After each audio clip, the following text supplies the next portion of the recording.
Kumetokea msukosuko hapa katikati baada ya kuwa tumemaliza uchaguzi,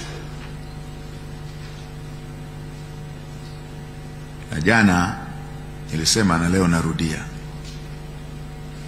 msukosuko huo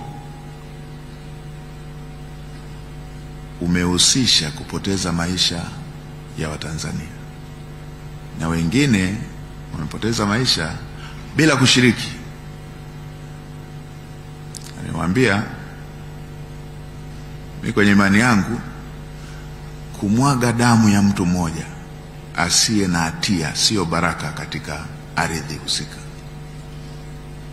Tunatoa pole kwa familia zote ambazo zimekutana na madhira haya. Tunapokutana kama hivi, Watanzania tumekutana kama hivi, ombi langu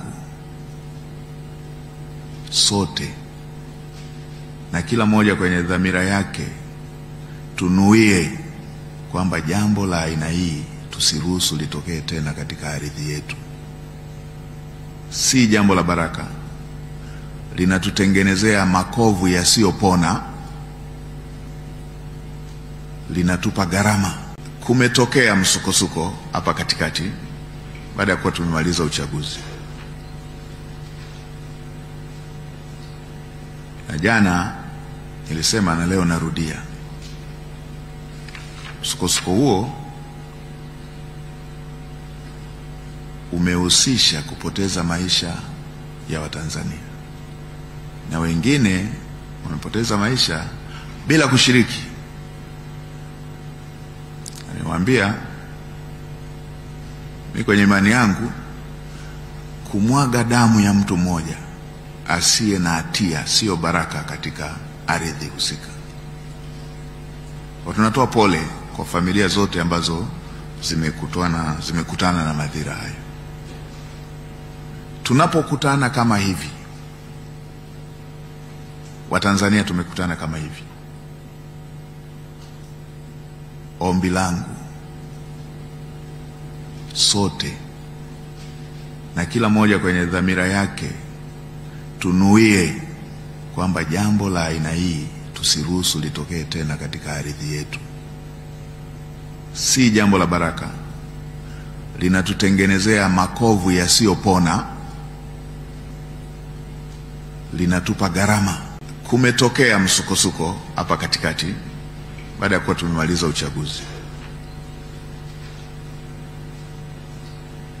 na jana nilisema na leo narudia,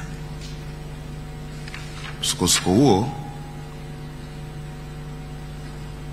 umehusisha kupoteza maisha ya Watanzania, na wengine wamepoteza maisha bila kushiriki.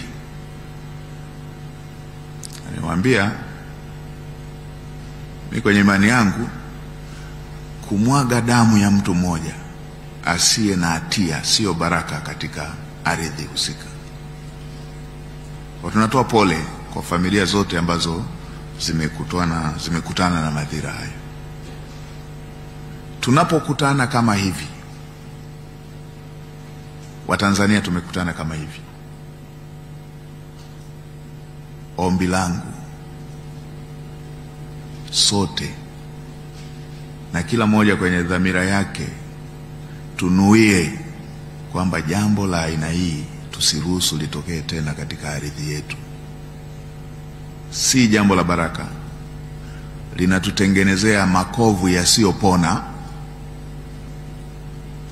linatupa gharama.